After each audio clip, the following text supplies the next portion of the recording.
Hey guys, welcome to Bethel Online. My name is Jason. I'm one of the pastors here, and we're so glad you decided to make us a part of your weekend. No matter who you are, where you come from, we're so glad you're here. Our vision is to be a safe place for real people to encounter the real Jesus and experience real change. Our hope and our prayer is that no matter who you are or what you've been through, you know that you are loved and you are wanted here. We would love to get to know you better and help you connect with all that's going on. You can do this by going to our website at www.bethel.us or by downloading the Bethel app. You can find our app by searching Bethel Putco in your app store. Both online and in the app, you can fill out a digital connection card. It only takes a minute and it'll help us know how to serve you better. Another way you can connect today is through giving. Your generosity at Bethel directly impacts God's mission to radically change people's lives in Putnam County and beyond. Through the ministries of Bethel and the many local and regional organizations we support, people are able to see the grace of God and how much He loves them. You can always give on our website at bethel.us/give or in the Bethel app. Thank you for partnering with us and making a difference. Well, thanks again for tuning in online today. Know that you are wanted and welcome here, and you are loved. I hope you all have a great day. Good morning and welcome to Bethel. Life is filled with choices. So much so that when we have an abundance of choices to make, we can often struggle with making the right ones. That often the amount of decisions and choices that come our way can be so overwhelming that we begin to make decisions that aren't the best. And while we can't necessarily avoid all the choices and decisions that come our way, we certainly, as people entrusted with God, by God, have decisions that are important. So how do we effectively make good choices when we're so bombarded with them? I believe that one of the ways that we effectively make the right decisions is to make some pre-decisions for how we will react when circumstances come our way, so that when the circumstances come our way, we know how we're going to choose already. Today, I want to talk about a value that as I've grown older, I begin to think is more important to help us be effective and successful at whatever we're attempting to accomplish. I think this would translate in any area of our life. As a church, it's important to me that we be consistent. I've noticed over time that the people who do things effectively over a long period of time have a pattern of consistency.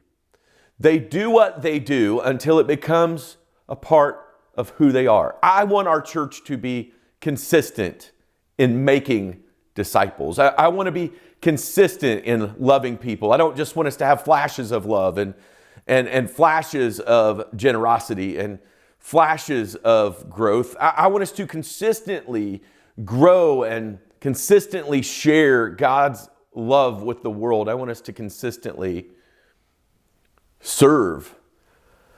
I don't know about you, but consistency is not something that comes naturally to me.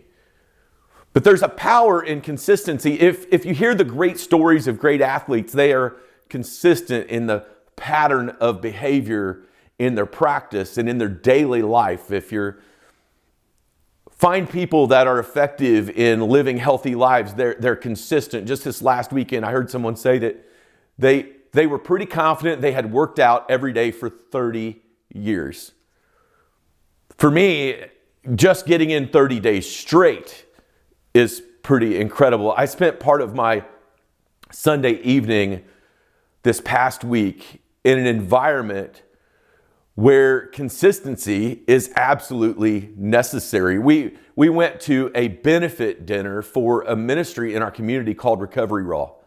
And as a part of the night, there were 3 different people that got up and they were able to tell how their intersection with God and recovery ministry and consistent patterns have allowed them to overcome and be successful in maintaining sobriety.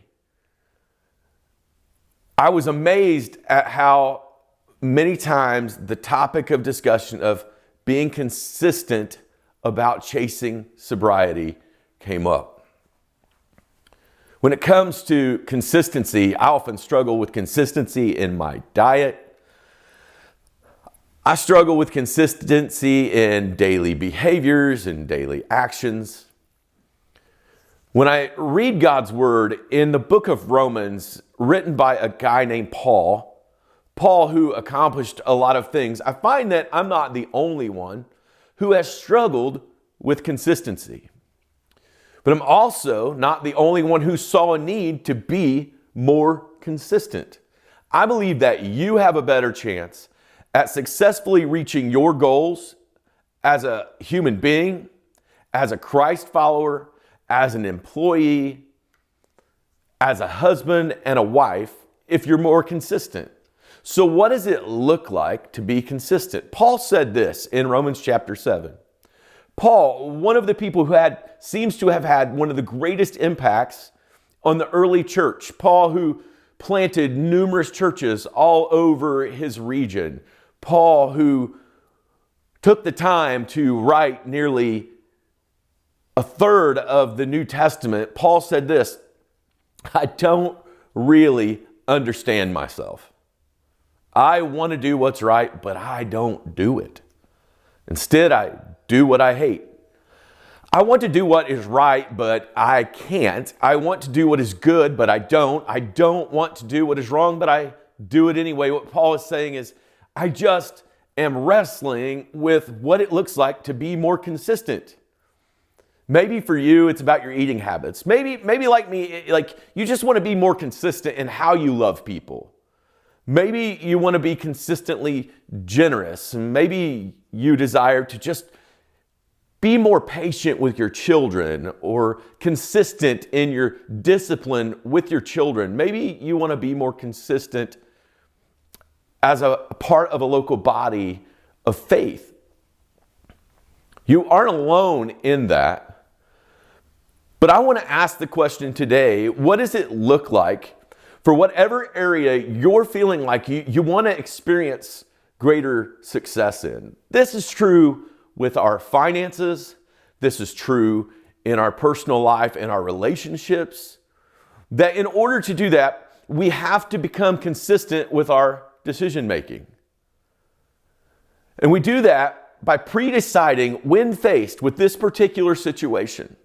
When faced with this particular issue, when faced with decisions about what to consume in my body, when faced with situations where I'm anxious, when faced with fill in the blank, with whatever it is that is hindering you from being successful in your endeavor, when faced with financial decisions, I have pre-decided to blank. It will help us be consistent to have settled. When it comes to the use of my life, I will prioritize first what God would have me do. I've pre-decided when it comes to me and my family, we're going to prioritize a life of loving others. When it comes to our family, we're going to prioritize loving God back. When it comes to my family, we're going to prioritize serving others. When it comes with the use of my voice and my life, I want to share what has been put in my hands. When given an opportunity to be generous, I'm going to give. When given an opportunity to serve others, I'm going to step into the role right away. When faced with blank, I have pre-decided to blank. What does that look like for you in the area that you're feeling a need to be more consistent with? So see, here's the deal. Paul recognized that he wasn't able to do it on his own, but that with God, he could be more consistent. With God's help, I can become more consistent. You know why? Because God is a consistent God. He is, was, and will always be the same. He's consistent in his character. From the beginning of time to this very day, when it comes to humanity, God has chosen to love. You see, people who are successful do consistently what other people do occasionally. There are all these stories in sports of athletes who grew up in an area without resources to do that others may have had. And they chose to get into the gym or find a basketball court or find a place to do what they could do. Successful people are willing to do what others simply are not on a consistent basis. Successful people consistently do what other people will only do occasionally. There's a story in the Old Testament on a character that I find to be incredibly intriguing. A couple years ago, I began to read the book of Daniel. And I had heard the stories kind of separately of Daniel, places where Daniel was a hero of the faith and places where Daniel stuck by his convictions. And it seems that over the course of his life, when you put all these stories together, he lived a life that was uncommonly consistent. And it's not that Daniel lived in a world with no resistance to consistency. He actually lived in a world filled with reasons to be inconsistent. He had promised to serve God and committed that he would be faithful and he would be devoted to God. His great devotion to God became an earmark for his life. It was the why of what he did, was that he was devoted to God. And in Daniel chapter 6, verse 4, Daniel and some other bright men were taken from Jerusalem, and they've been put under King Darius. What the people of the Babylonian Empire did was they took them out of their home and they brought them over to indoctrinate them as young men. But by the age of 12 to 14, these young men, Daniel and characters like Meshach, Shadrach, and Abednego, had already been devoted to God. They had already committed that their life would be fully devoted to him. And though they would be moved into a place where the empire would try to indoctrinate them with ideas to be devoted to all sorts of other things, they seem to withstand consistently the pressure that comes at them. As a matter of fact, Daniel was known for going and praying 3 times a day, even though they were trying to remove these ideals from him. And he had committed to be devoted to God. And at one point, they're looking to find fault in him so they can get him in trouble. And it says they couldn't find anything to criticize or condemn. He was faithful, always responsible, and completely trustworthy. Daniel showed an example of what it looks like to be consistent in a world similar to ours, where there are distractions and challenges, opportunities and temptations. He was faithful, always responsible, and completely trustworthy. So these men tried to cause Daniel problems and to begin to undermine Daniel because they saw that he wasn't breaking to the pressures. And they created a law that would eliminate his ability to pray to his God. They tried to make it impossible for him. Daniel had already made his decision that he would be devoted to God. But when Daniel learned that they had made a law and it had been signed, he went home and knelt down, the scripture says, as usual. You see, Daniel had committed that he would be devoted to God, that 3 times a day he would go and pray and seek the heart of God. He had done it before, and it was a part of his deep values. And because it was a part of his deep values, he went and did it as usual, despite the pressure that came against him. He said he went and knelt down as usual in his upstairs room. With its windows open toward Jerusalem, he prayed 3 times a day, just as he had always done. giving thanks to his God. And it appears that maybe it seems like Daniel had huge willpower. But I think that Daniel really had fallen in love with the process of being devoted to God. And so he made a habit to thank God. Even though Daniel could have looked and said, listen, my circumstances are brutal. The culture is broken and messed up. Daniel remained devoted. I don't think Daniel learned devotion in this moment. I think Daniel had learned devotion before this moment. That he had pre-decided that I will be devoted to God and I will be devoted to having a relationship where I seek God 3 times a day. And I will be thankful to God. And because he had taken on a consistent habit and behavior, when it came time for a challenge, he was ready to remain devoted. He was ready to remain thankful. So after this, Daniel eventually finds himself with another challenge. After having broken the law that was written in order to maintain his devotion to God, Daniel was placed in the hands of angry leaders who sought to punish him. I mean, it would seem to most of us in this moment that maybe because Daniel was already devoted, that God wouldn't allow him to go through what he's about to go through. But it seems like God allows him, despite his devotion, to go into situations where his devotion is going to be all the more important. And so they take Daniel and they place him in a den of lions. They didn't put him there because it was a petting zoo.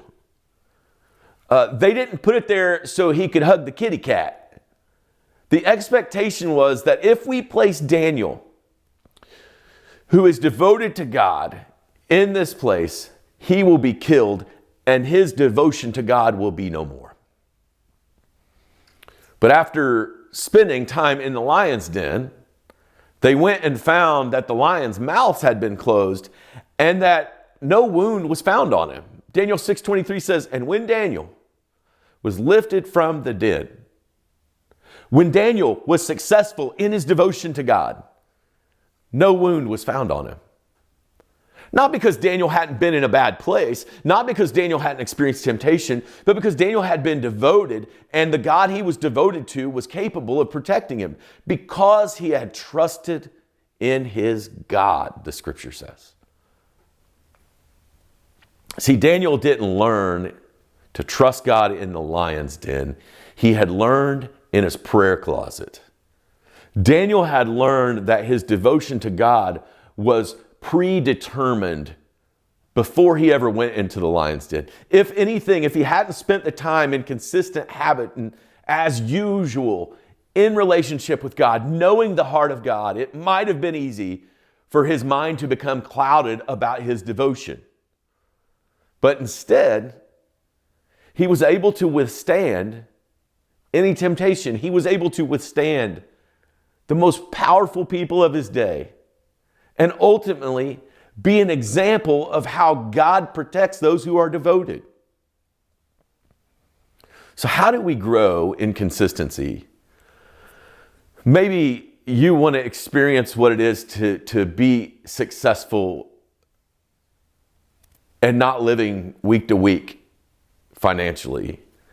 Maybe you want to learn what it is to parent well, to love your children well, to not just love them in your heart, but to teach them and show them love by the way that you love them. Maybe you want to build a stronger marriage. And maybe there's a history and a past that you have that makes that hard. Maybe there's already some baggage in that area of life. Maybe, just maybe, you're feeling like a failure because you ate one too many pieces of pizza last night and you've been bloated all day.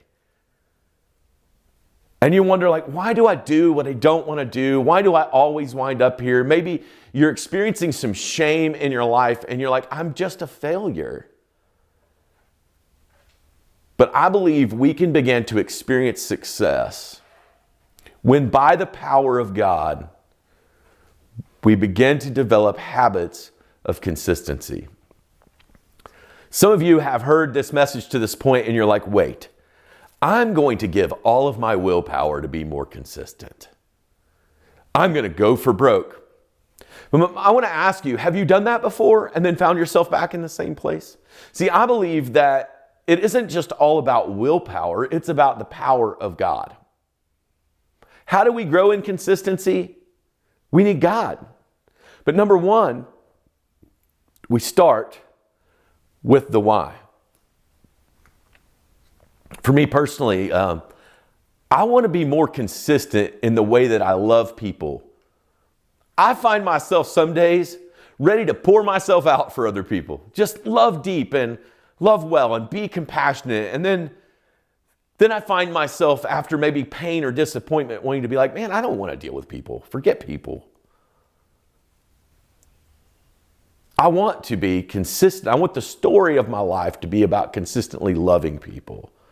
Not about the guy who couldn't consistently love people, who maybe would have a day where he loved the heck out of them, but then later he blew up. I don't want that to be my story. And the reason I don't want that to be my story is not just so I'll be remembered well. It's that I know the legacy I live out now will go along with the next generation. I want my children to find consistency in these areas better. What's the why? If you want to be more successful at managing your resources, what's the why?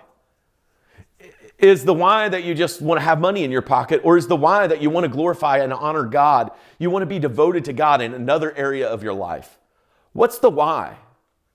Is it the children who are looking at you every day? Is it the people you work with? Is the why because God has saved you and you want other people to receive the power of God in their life, to experience it? What is your why?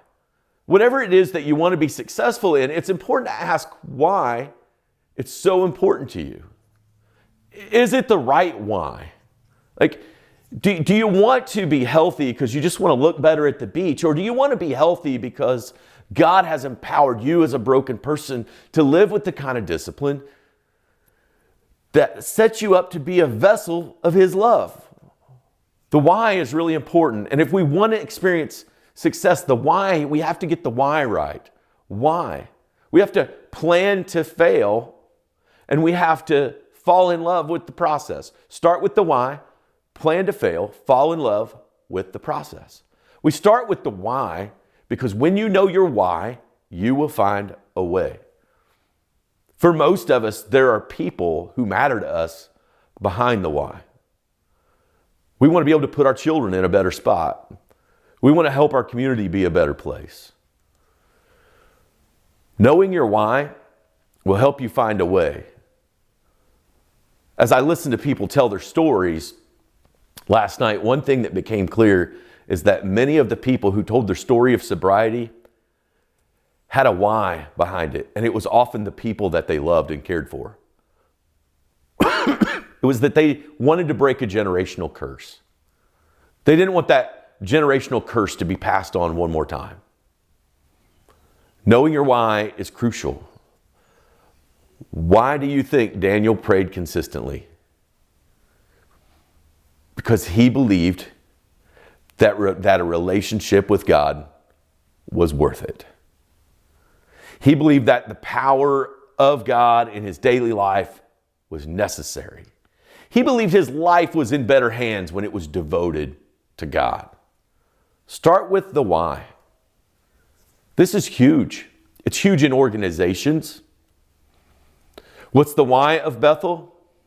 The why is the love of God that offers salvation to man. The why is the salvation that changes our eternity and our right now. The why is a God who loves. So you see, Daniel didn't pray consistently because prayer was a novel idea.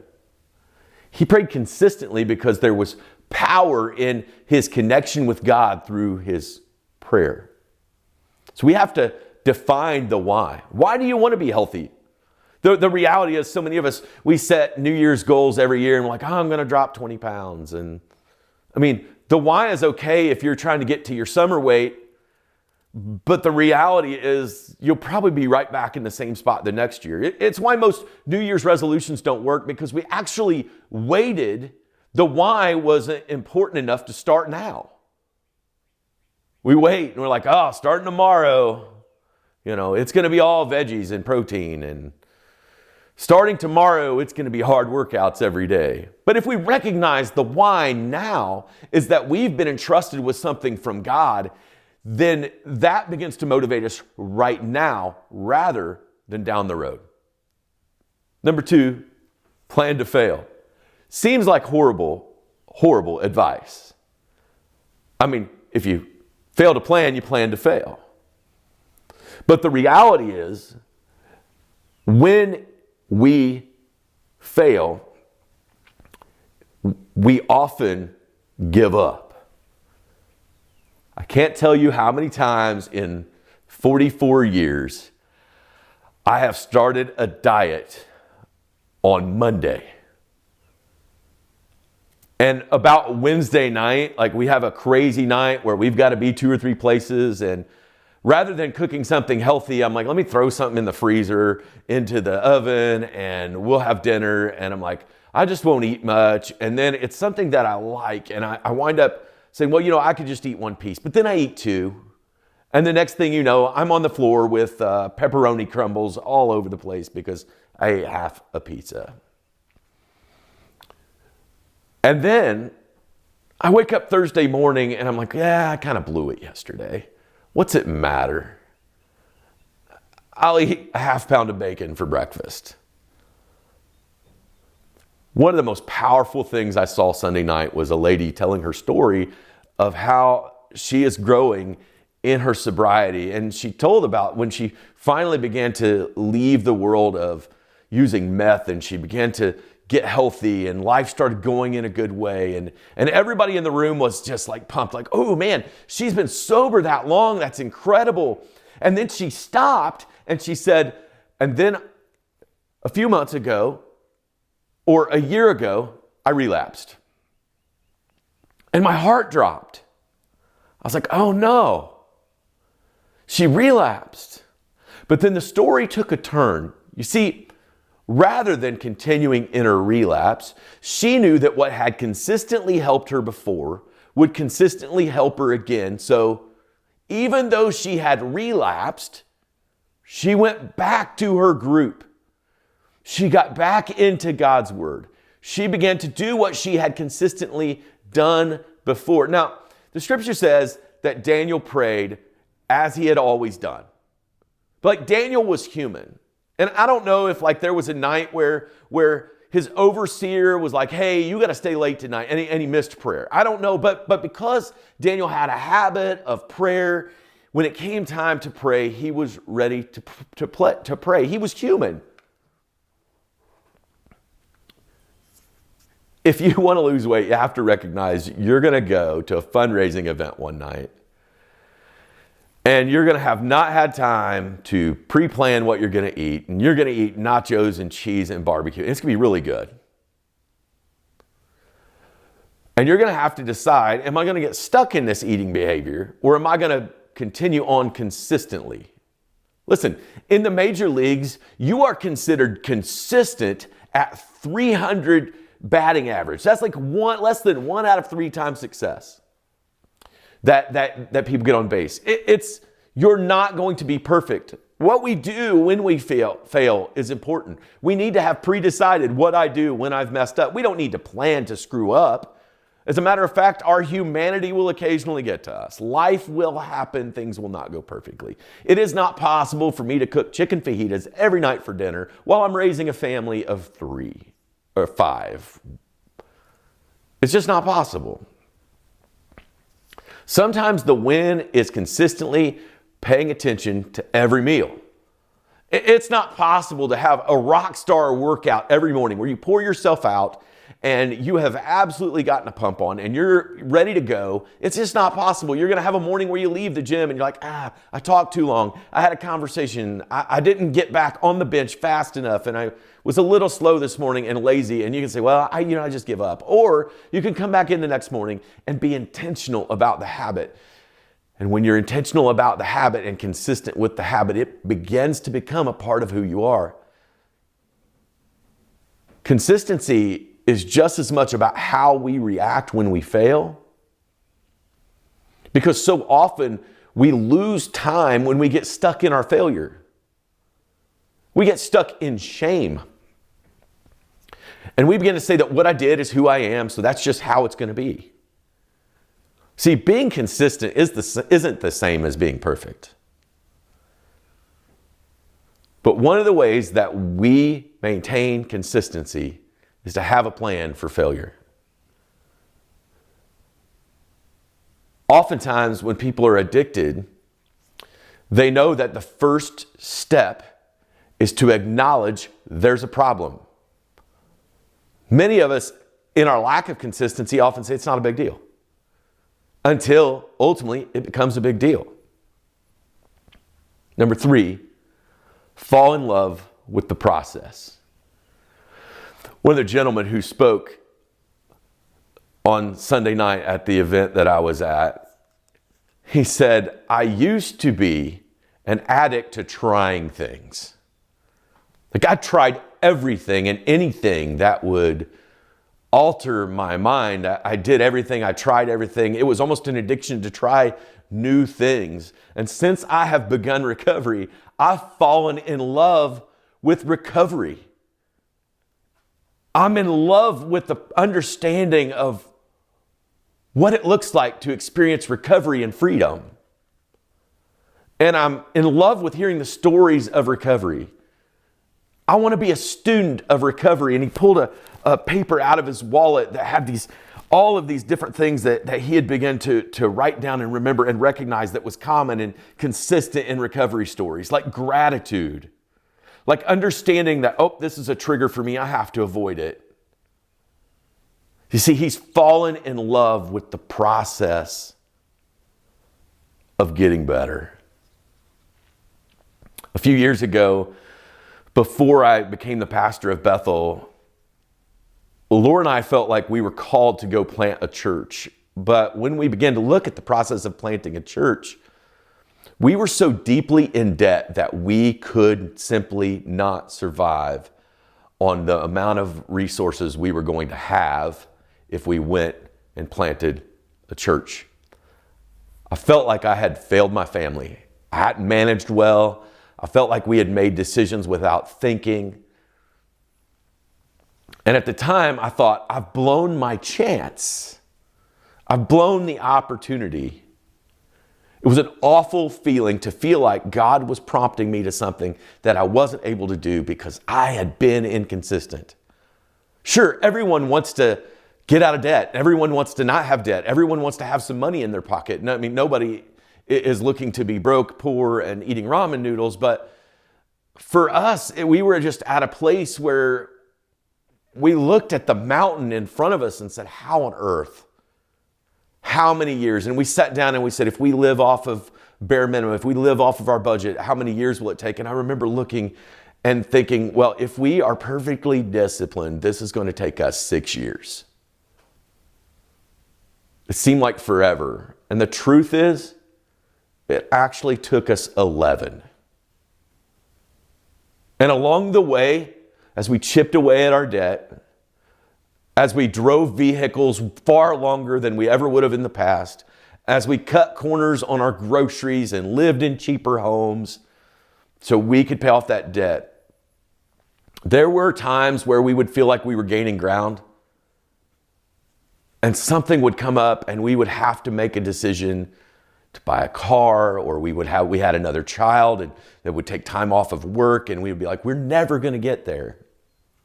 And the first week of the pandemic 2 years ago,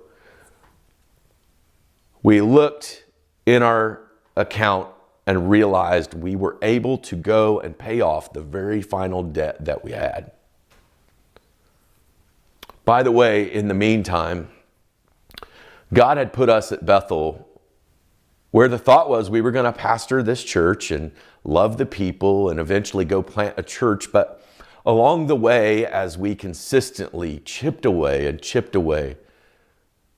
it was incredible how God came into play as we devoted ourselves to this process. Actually, I was fortunate enough to have someone pay off the last $38,000. Eli Lilly Foundation paid off the last $38,000 of my debt. And all of a sudden, what seemed like was going to take forever went quickly, of my school debt. Along the way, some of our vehicles lasted unrealistic amounts of time.